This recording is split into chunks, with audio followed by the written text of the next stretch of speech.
Hi friends, నిన్న ఒక విషాదకరమైన ఘటన జరిగింది. నాకు చాలా అంటే చాలా బాధ అనిపించింది. అది మీరు ఆల్రెడీ న్యూస్ చూస్తూ ఉంటారు. నిన్న తాండూరు డిపో నుంచి ఒక టీజీఎస్ఆర్టీసీ ఎక్స్ప్రెస్ బస్సు హైదరాబాద్ బయలుదేరింది నిన్న మార్నింగ్ 5 గంటలకి. ఆ బస్సు చేవెళ్లలోని మిర్జాగూడ దగ్గర ఒక టిప్పర్ కంకర లారీని ఢీకొని బస్సు నుజ్జు అయింది.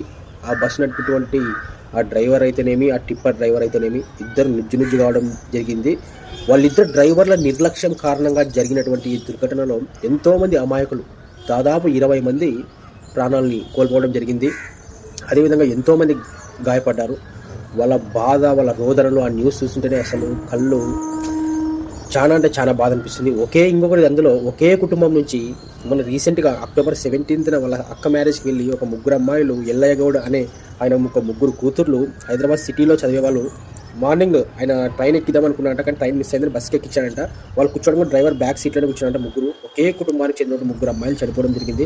వాళ్ళ తల్లిదండ్రుల బాధ, భగవంతుడా ఇటువంటి కష్టం ఎవరికి రాకూడదు. అసలు ఆ బాధను వర్ణించలేము, వర్ణనాతీతం. అసలు ఏమన్నా అసలు ఒక కొడుకు ఆరోగ్యం వాళ్ళదని సిటీకి పిలిచిపోతున్న ఒక తండ్రి, అదేవిధంగా పిల్లలు చూడడానికి వెళ్ళినటువంటి తల్లిదండ్రులు, చదువుకోవడానికి వెళ్ళిన హైదరాబాద్కి వెళ్తున్నటువంటి విద్యార్థులు, అసలు ఒకరా ఇద్దరు అంతమంది చాలా అంటే చాలా చాలా చాలా నాకైతే ఆ న్యూస్ చూస్తుంటేనే కంట్లో నీళ్ళు వచ్చే పరిస్థితి. అంత బాధాకరం. అసలు ఏమన్నా నా భగవంతుడా ఇటువంటి దుర్ఘటనలు ఇది ఎందువల్ల జరుగుతున్నాయి? ఎవరో డ్రైవర్ నిర్లక్ష్యమో, ఇంకోటి ఆ కంకర మిషన్ వచ్చేసి ఆ కంకర మిషన్లో ఓవర్లోడ్ ఉందట. అంత ఆ ఓవర్లోడ్ ఆ కంకర అంత ఆ టిప్పర్లో అంత కంకర లేకపోయినా కూడా ఆ యాక్సిడెంట్ జరిగే పరిస్థితి ఉండేది కాదని కూడా చెప్తున్నారు నిపుణులు.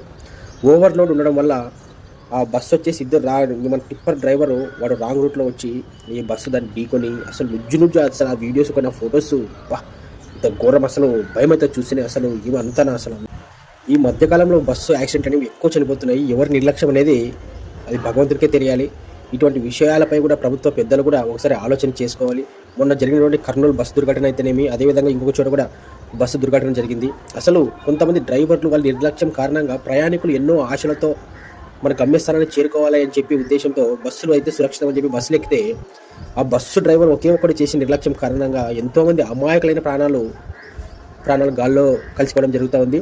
వాళ్ళ తల్లిదండ్రులు, వాళ్ళ కుటుంబ సభ్యుల రోదనలు, ఈ భగవంతుడా ఆ పరిస్థితి ఎవరికి రాకూడదు.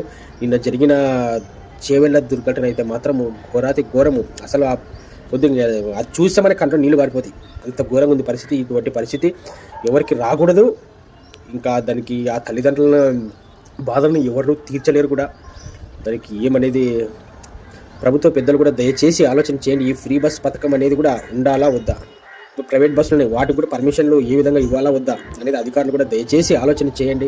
ఎందుకంటే ఎవడో చేసిన పొరపాటు వల్ల అమాయకులైన ప్రయాణికులు చనిపోవడం అనేది ఈరోజు వాళ్ళ దగ్గర జరగవచ్చు, రేపు మనము బస్సు ఎక్కుతాం, మీరు ఎక్కుతారు బస్సు, ఎవరికైనా జరగవచ్చు. ఇటువంటివి మళ్ళీ పునరావృతం కాకూడదు అంటే ప్రభుత్వ పెద్దలు కావచ్చు, అదేవిధంగా అధికారులు కావచ్చు, వీటిపై ఇలా అనేది ఆలోచన చేసి ముందుకు వెళ్ళాలని దయచేసి ఒక ప్రయాణికుడిగా, ఒక తోటి పౌరుడిగా నేను కోరుకుంటున్నాను.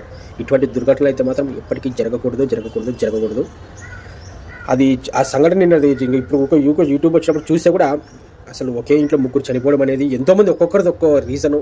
అసలు బాధ వద్దు, భగవంతుడా వద్దు, ఈ పరిస్థితి ఎవరికి రాకూడదు, ఇంకోసారి జరగకూడదు.